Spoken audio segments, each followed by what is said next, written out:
Hey, my name is PolishLynx and welcome to Lack of Voices and Automata Visual Novel Part 3. Here we go. And it's definitely going to be, well, probably, because maybe there is an outcome without any romance. But yeah, right now we are left with only Otome options.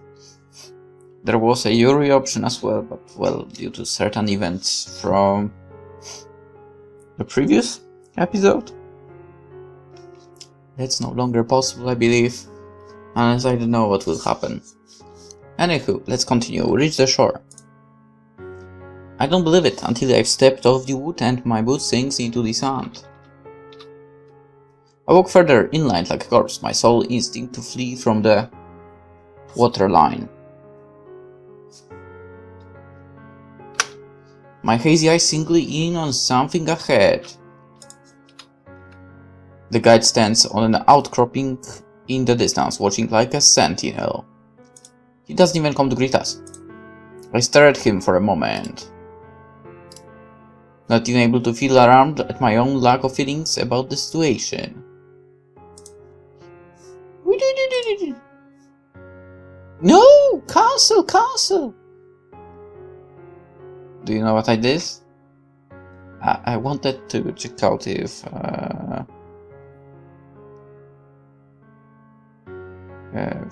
I'll be able to turn on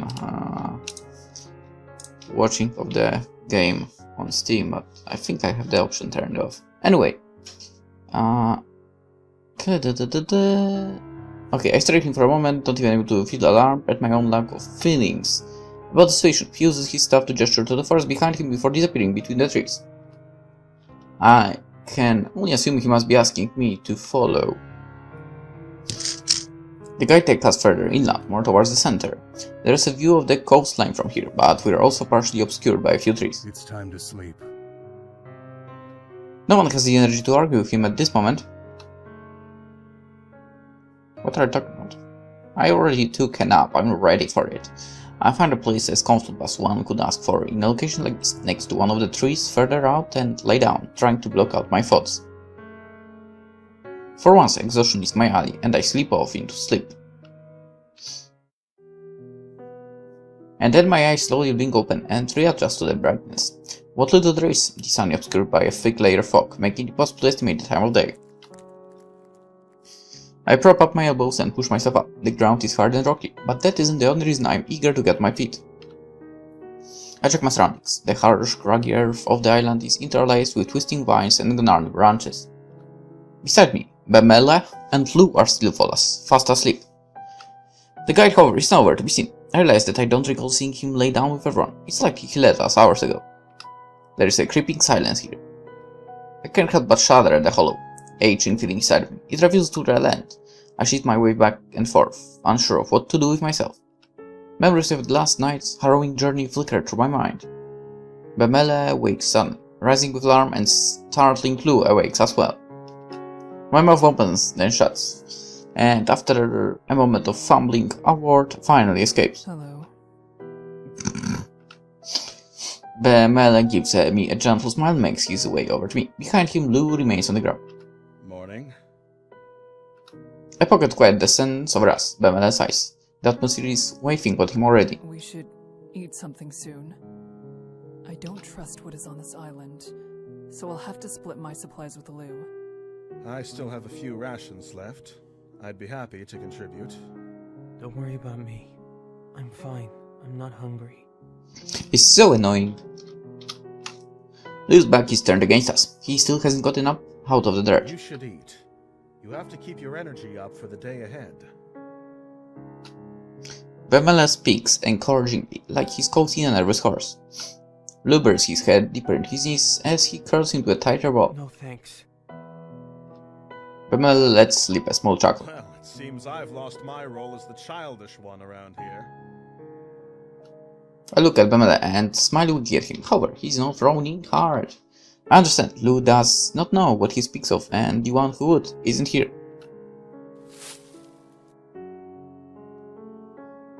The distinct rustling of the leaves around catches my attention. The guide appears emerging from the thicket. Bemele glares at him as he makes his way over. Lou doesn't seem to notice as he's still facing The away. Nixie will not tread on land in daylight. However, being near the shoreline is still dangerous.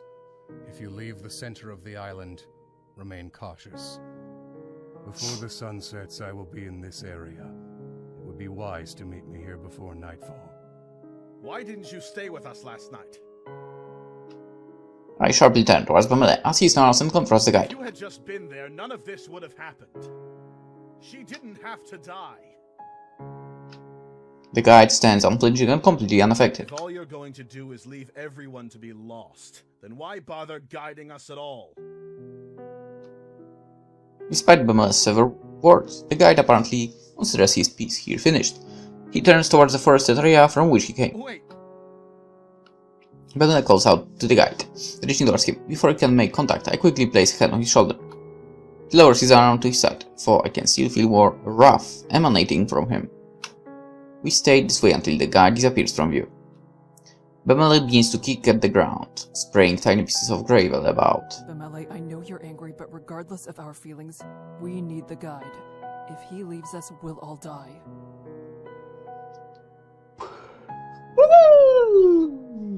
That might be true, but that might also not be the truth. and we've done so well with him. I give him a cold glance. We won't even know which bridge to take without the guide. Babel knows that. This needs to stop. There are people counting on us to make it back. And what? A flu? We can't afford to lose our way. The anger etched into his expression fades into sadness. You're right, Kika. You're right. He weakly swats his hand in front of his face, as if he's trying to shoo away his racing thoughts. I can't stay here right now. I'm not allowing him to leave alone. Lou meekly calls to me. I turn around to face him, for I don't speak. He's standing some distance away. He fetches a glance over to the side, before returning his gaze to my eyes. He gestures for me to come closer. I comply.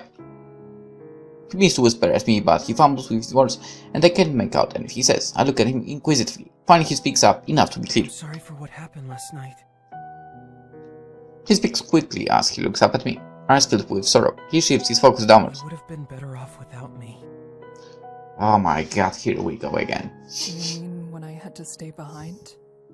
Yes, you and your friend were almost completely abandoned. You got caught up in the fire, and it was a disaster.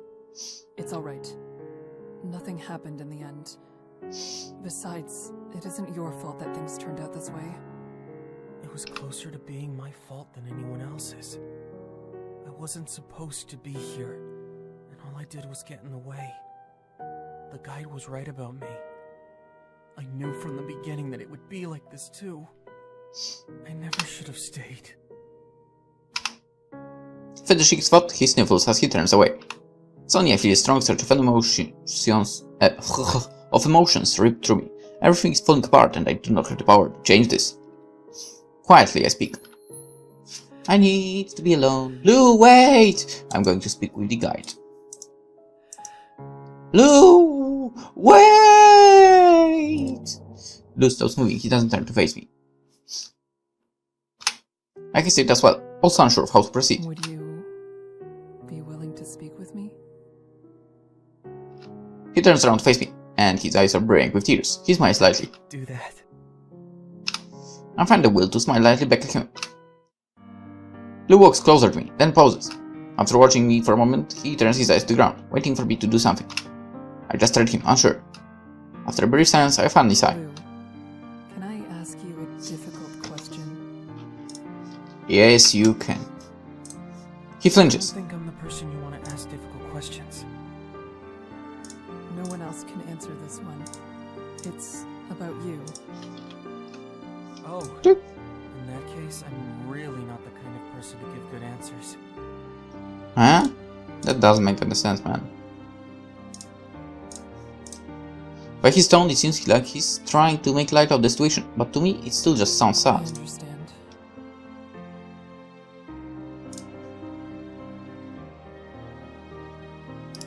He squeezes his eyes shut and gives her no reply.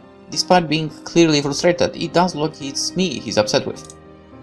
Soon he reopens his eyes, looking directly at me. You can ask me anything.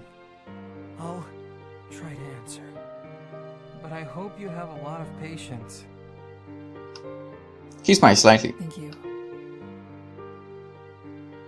So, what do you want to know?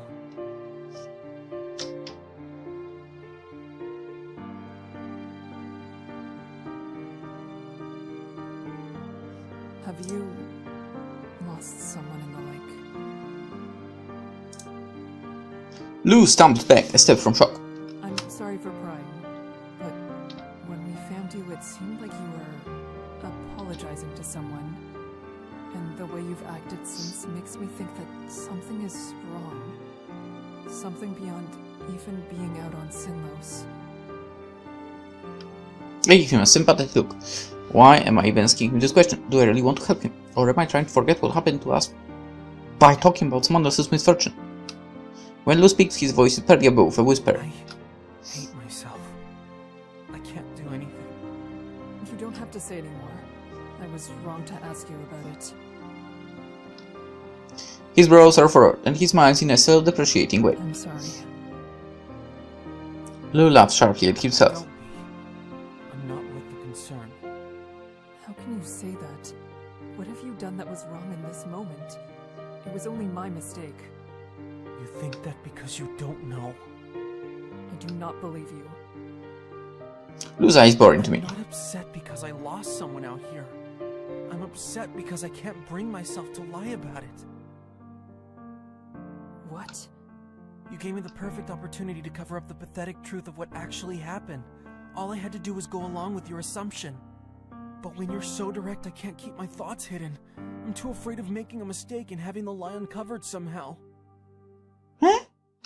He stares back at the ground and sighs. Why do I have to be so terrible at this?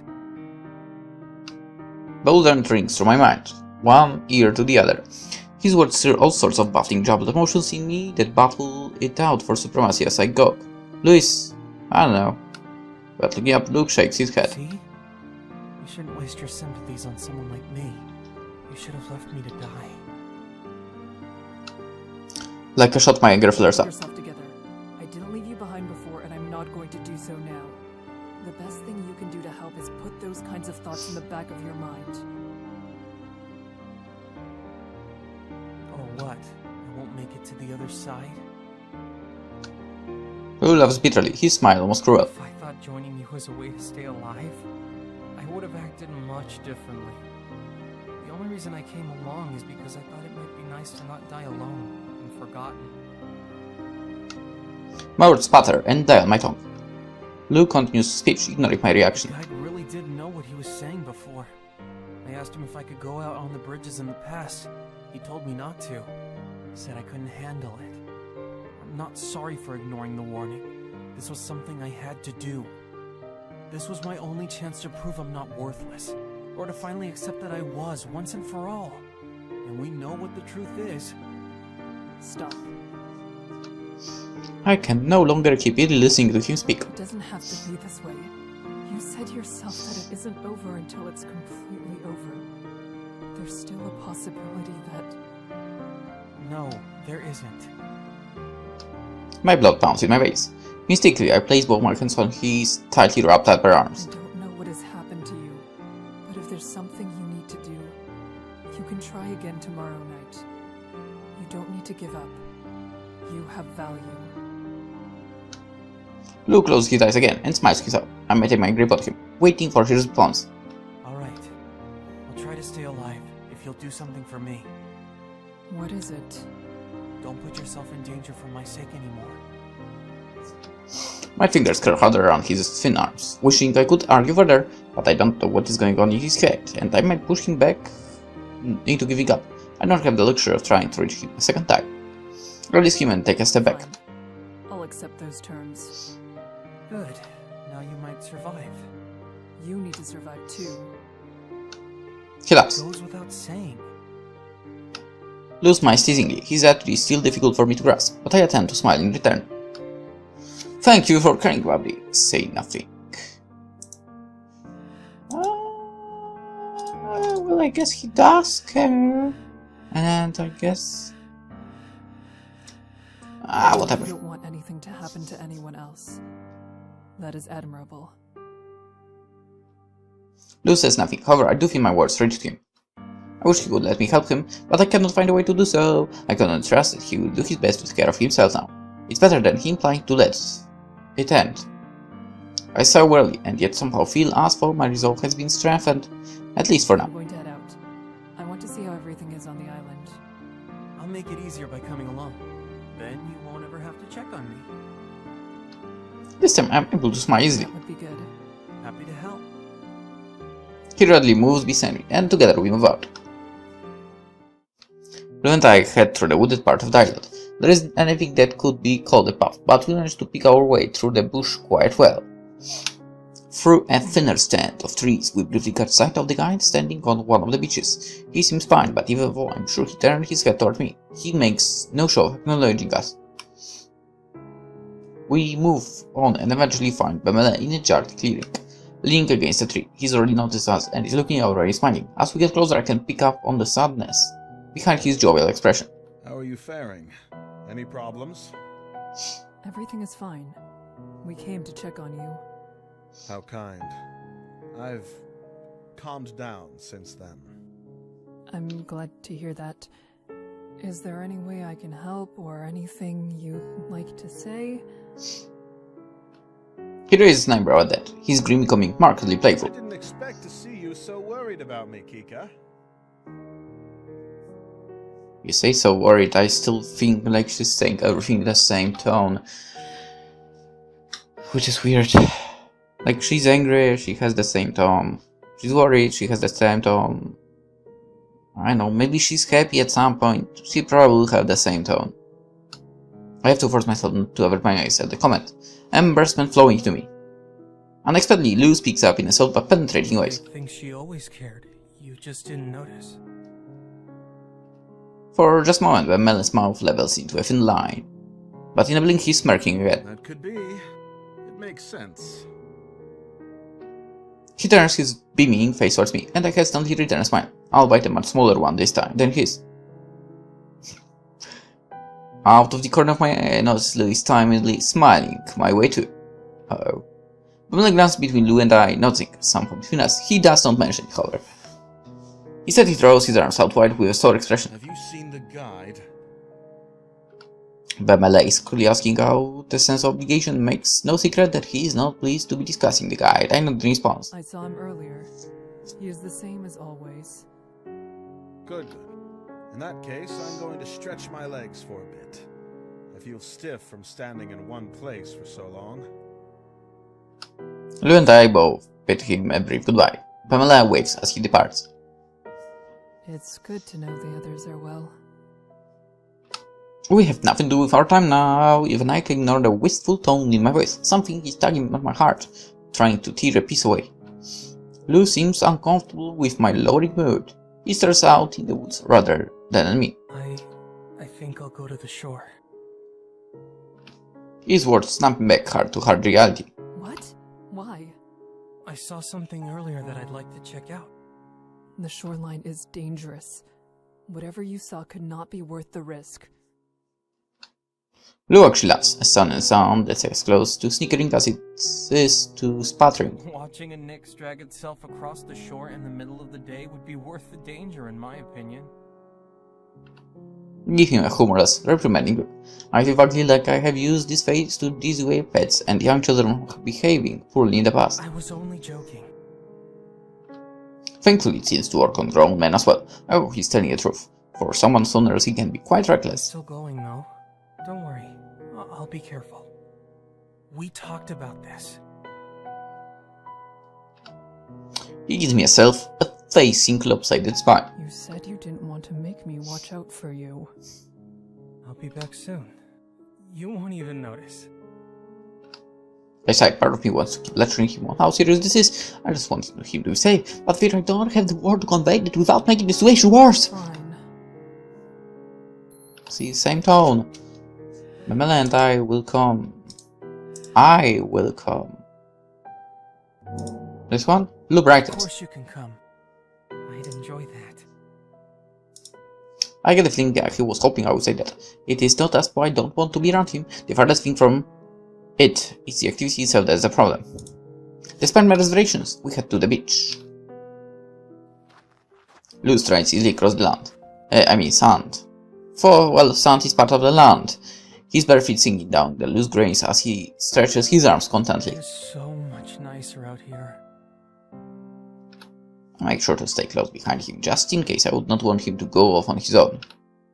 Lou notices my position out the corner of his eyes. He isn't so distracted that he's forgotten I'm here, it seems. He takes a wide step back, so we are side by side instead. I can't help but be surprised by his assertiveness, and it makes me grin nervously. You know what I mean, right? Yes. The shore has its positives. I find it hard to navigate the loose sand in my boots, but Luke has little trouble here. There are only a few rock boulders wrapped around his bare feet. I have to wonder how he has been faring this far. The forest floor is rock hard and full of thorns. I clandestinely, whatever, check for any signs of bleeding. Thankfully, there are no traces of it. Also does not escape me that losing one's shoes is an uncommon occurrence. They must have been stolen, or he did not have any to begin with. Between my swelling fox and Lou's quiet self-assurance, we have worked in silence for him. This should be a good chance to ask questions about his life. Where he comes from? What does he work for? If he has any other family. However, I cannot help but assume he would shrink away from such an attention. Luke cuts my gaze and inclines his head, a whisper of a smirk on his lips. Is there anything on your mind? Something you'd like to ask me, maybe? Oh. Yes, I'm surprised you brought attention to it. Lou snickers in a self-aware sort of way. When you're as suspicious as I am, it's pretty easy to guess that people will have questions. I smile faintly. His openness is certainly appreciated, but the look fades as quickly as it appears. I turn away. I think I've asked you enough questions. Lou's expression sinks into melancholy. He holds my eyes in his own, tightly locked and refusing to let go. Then he speaks on I've done odd jobs most of my life. The only title you could say I've had is messenger boy. He hangs his head in embarrassment over his achievements and begins to drift further away. That is nothing to be ashamed of. Information is meaningless if it is not with those who can use it. There are far less honorable ways of making a living in this world. Hey, no kind of job is bad job. Like, you can't disrespect someone for doing certain types of jobs, right? There is no shame in doing all types of jobs, no matter how you look at it. But there are people who, well, certainly don't have that kind of view. I can think of some too. Some that I've done. These words are mumbled, so it takes a moment for them to sink in. I'm not sure what to say, so I settle on closing some of the distance between us in an attempt to console him. Admittedly, I expect as much. His jitteriness and defensive posture are typical of a petty criminal. I imagine he's had a tough life. The warmth between us melts the dark mood that was beginning to form. A teasingly crooked smile blooms on Lou's face as he relaxes again. Thank you. I didn't say anything. That's what I'm grateful for. At that, I'm able to chuckle and give a bent grin in It return. is no trouble.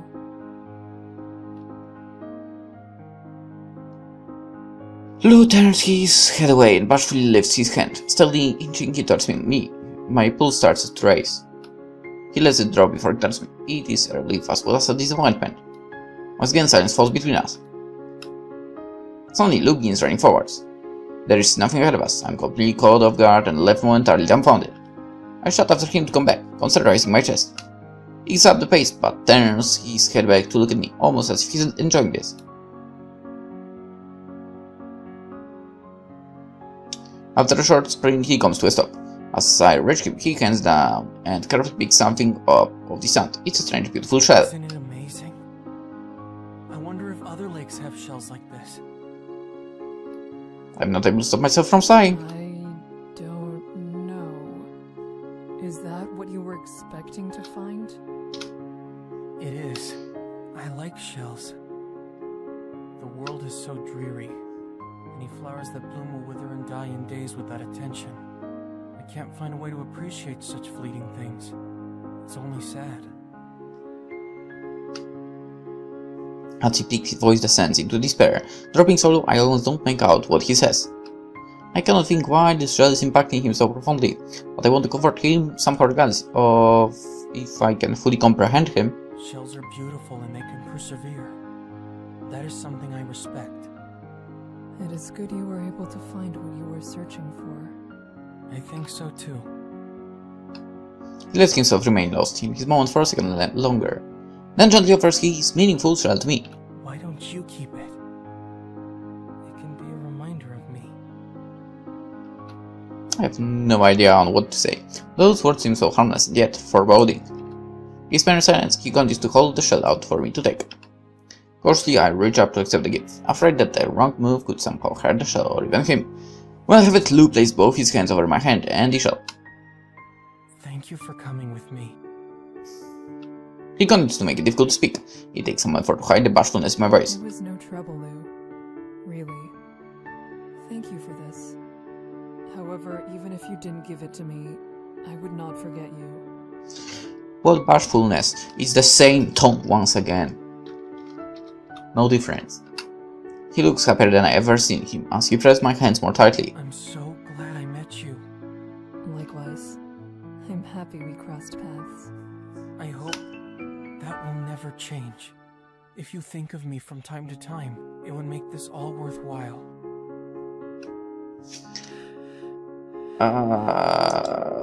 What? I'm glad? You notice a more generous view of this than I would give. I released his statement. Lou is finally showing some optimism towards life. I still am unsure why Lou came here to begin with, but it eases my mind to think that he may not have to regret the choice. Lou pulls away, locking the door. I barely peeked inside. We can head back to the forest now. Right. That is for the best since we still need to rest before sundown. We will take the smoothest route back to the clearing. Do I look so fragile? I'm not impressed with his attempt at humor, and look squarely at him as I speak, my voice completely deadpan. Anyone would have trouble with no shoes. I figured someone like you would say I needed to toughen up. I shake my head fondly. His elusive way of speaking has grown on me some. Come on, we should go. Together we return to the woods. In what feels like no time, we enter the clearing. Bemele arrives at almost the same time and greets us. I heard you two coming and thought it best if I came to join you. Cool. Lou and I greet him in kind, for Lou still seems more reserved. The three of us quietly wait for the guide's arrival, occasionally chatting with one another as we rest. The sky turns orange as sunset comes up on us. Ow. As the color seems to drain from the world being consumed by the fog, the guide makes his appearance. Lou avoids eye contact with him. It's almost time. I nod and feel myself grow tense. We truly are about to return to those bridges. All of us wait in uncomfortable silence until night falls. Here is a crazy idea. You should take some sticks with you. That way you don't have to throw lanterns. Use the sticks. Or maybe branches, very longer. So. Anyway, we silently stand as one, forming a vigil of sorts. Our remaining lanterns illuminate the dark, prepared for 2 nights' journey. And yet the way forward doesn't appear. The bridges haven't risen from the depths. I glance my side. The guide doesn't look at all pleased. The concerns of his mouth have a harsh bend as he briefly loses himself to heavy thoughts. We must go to the shore. Eh? He doesn't offer an explanation. For why, instead he goes on without us. I follow after the guide, my forehead creasing with swelling worry. Behind me I hear Bemele's and Lou's unsure footsteps. The 4 of us press onto the shore, the dark water lap at the edge of the sand, and as expected the maze is still hidden beneath the surface. The guide grips his staff tighter still, his knuckles turning ghostly white. He sucks in a breath over, like he is about to speak, but he hesitates. We all stare at him expectantly. After a moment more, the guide is fed up with waiting. Bridges are late. If they don't arrive as soon as darkness falls, there's no telling exactly how long it will be before they do. And But Melis' face immediately soars and he isn't able to stay silent about his feelings. So we're going to waste our time standing idly by. There's hardly enough time to make the trip as it is. I mean, it's not his fault over here. Lou doesn't say anything, opting to stare at the ground with an obscure expression. Time is by far the least of our worries. On the bridges we are constantly moving, which makes it easier to avoid the prowlers. However, this island does not offer that luxury. We're trapped here. Uh-oh. My body goes rigid as his words sink in. More importantly, the bridges are raised above the waters. Nixie have difficulties pulling themselves up onto the bridges. The soft sloping of the shore will allow far more prowlers to drag themselves towards us. Here's a crazy idea. But you should have done this actually during the day. Get the freaking branches close to the water, but so it's not getting wet. And when it's dark, lit it with the fire. First of all, it won't spread into the forest, because there's sun. So yeah, and then those bastards, if they try to go, they will burn. Or they'll just not appear close, right? Would that work? Probably. Probably not. Not all will be as dangerous as the ones we've encountered thus far. However, we could easily be overwhelmed.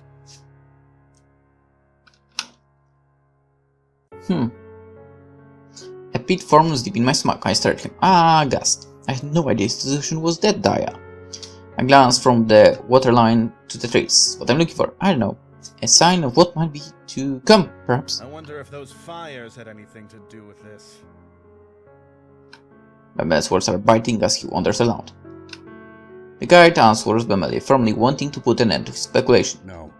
Whatever magic controlling the bridges is inconsistent. Humans haven't found a way to impact it. We can only do temporary physical damage to the boards. What? Bemeli is still displeased.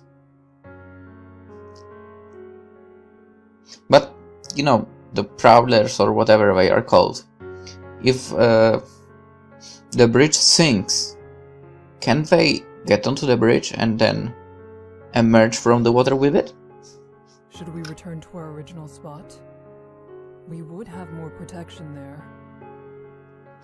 The guy closes his eyes and suddenly looks very worn down. Staying in the center of the island is the safest option. However, there's the risk that we may not be able to reach the bridges when they do rise.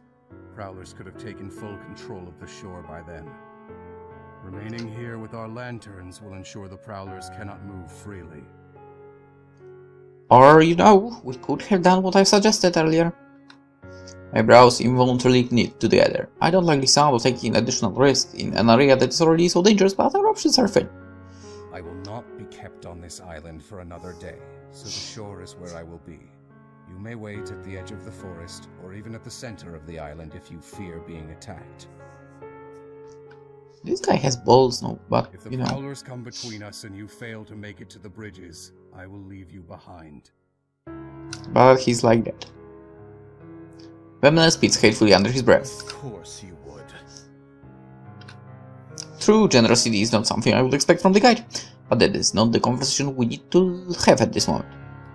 The guide had made his decision, and we must make ours. If you were staying by the shore, perhaps I could be positioned somewhat further back from you. And then the others could stay further back still. That would keep us safer, without having any major gaps of darkness between us and the shore. You could start a fire, seeing as neither of you have a lantern. Good suggestion, Kika. Fine. Settled on the matter, the three of us begin to move away from the guide. Basil lunges to us, instead, silently fixing his eyes on the water. I think lays in the middle of the shore, while Bemele and Lou hover closer to the island's core, on the line between dirt and sand. After getting a sense of where they are, I turn my gaze ahead.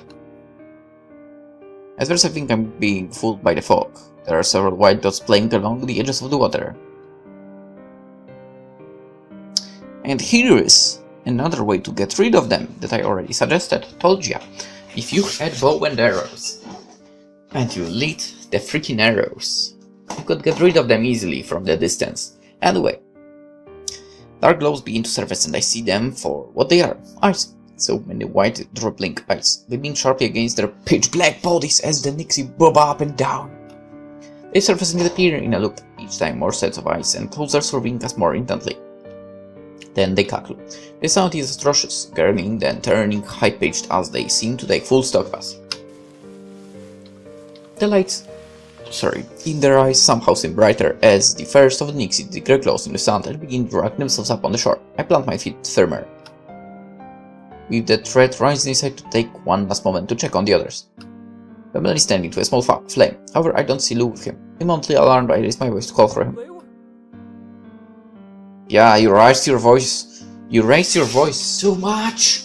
I'm sure everyone heard you. I had problem hearing you. Pamela surely didn't hear you. Lou obviously couldn't. I'm okay. How did you hear that? A bit of rustling comes from both. I'm at loss over what's happening before I realize that Lou is speaking from upstream. Before I can ask what he's doing, Lou I continues. figured there's not much of a chance any Nixie will get a hold of me here. They won't climb. How do you know that? His voice is light-hearted with an easy confidence.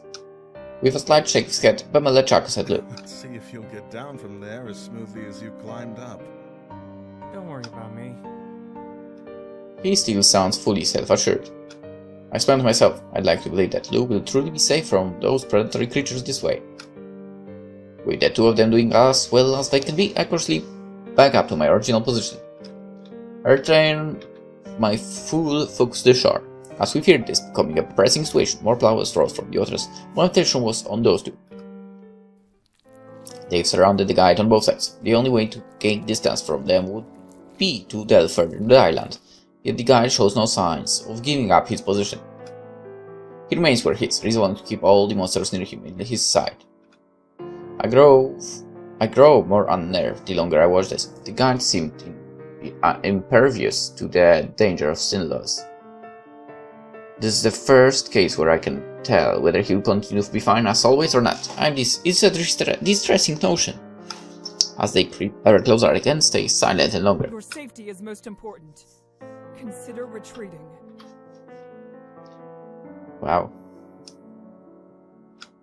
He doesn't face me, but replies. I cannot do that. Nixie recognize signs of weakness. Backing away will only increase the odds of them attacking. I grip my lantern tighter as I swallow hard. What can I do? As if to answer my own question. A thought whispered into my mind, and I looked down the lantern in my hand. I could throw it. As long as I don't let it go too far down the shore, it doesn't seem plausible that a Nix could take it. But if I do lose the lantern, then... I don't want to do this, but let's throw it. I nod firmly to myself, set on decision. I've seen the guide perform the move, right in run. I know it isn't any possible feat. Now something has to be done. I inch my way over to the most advanced group of Nixie. They drift slowly as they attempt to get behind the guide. I am of no concern to them, at least for the time being. The guide spots me, and will make eye contact for a moment. He doesn't say anything, and abruptly fixes his gaze elsewhere, giving me the impression that he's aware of what I'm planning on doing.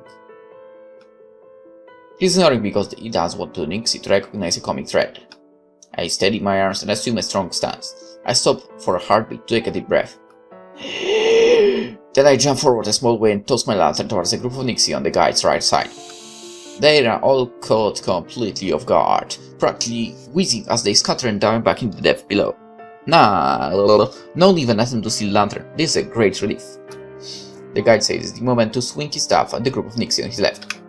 The light edging close to them combined with the general chaos disturbs the creatures enough to frighten them. The left group joins the right in retreat. The guide observes the waterline, making certain that they have all crawled back in the water, and then releases a small sigh. He walks over to retrieve my lantern off the sand, where it landed, keeping his eyes fixed steadily behind him. Tentatively, I take a few steps towards him. He extends his arm forward, offering my lantern back to him. I've never gotten so close to the guy before. He hasn't allowed it. Being in his presence this way feels, well, unclear. I don't have the words to describe what turns inside of me. His eyes are expectant, impatient, and I waste no more time. I move to accept it, but I flinch before I can grasp it. What's wrong? His face hardens, scrutinizing the unexpected reaction. I banish whatever expression was my face and take hold of what's It mine. is nothing. He lets it go, though does not make an attempt to leave. I don't believe it because he's worried about leaving me in darkness. He still suspects something is wrong. The cat watches closely as I set the lantern aflame once more. Its light gently washes over me and I smile and decide. This tool I hold is one of the exceedingly few comforts one have. Sinnlos. What's going on with me? Anyway, I do not wish to part with it again. He's still here and I begin to worry the guide intends to admonish me for what I've done. I may have let emotions roll on my face again because he starts to speak. Keeping a hold of your light is crucial. However, if you took no risk, your only way across could have been lost. It wasn't an empty self-sacrifice. In your position, neither option was correct. Neither was wrong. It's neither was correct nor was wrong. That's how it should be. I know. Our enigmatic lead nods, and upon finishing up his thought, he returns to his original place. I stare flabbergasted at the guy's back. Chance I was put in a circumstance that allowed our values to align, but never would I have expected him to acknowledge that I made an unacceptable decision. I stopped myself from getting further distracted. Instead, I glanced down at my light and realized the glow looks different. I winced. There is a large crack wickedly curving up the back. I'm thankful that it still works. Still, I fear that it will not hold out until the morning. I look forlornly at the fragile glass surrounding a simple flame. You wish you had some duct tape with you, didn't you? Right now. In a way, this event has forcefully reminded me of how fragile my own life is. One slip could mean the end of everything.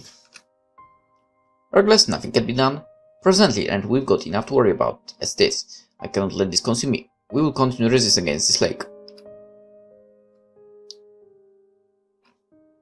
Yeah, we'll continue doing that in the next episode.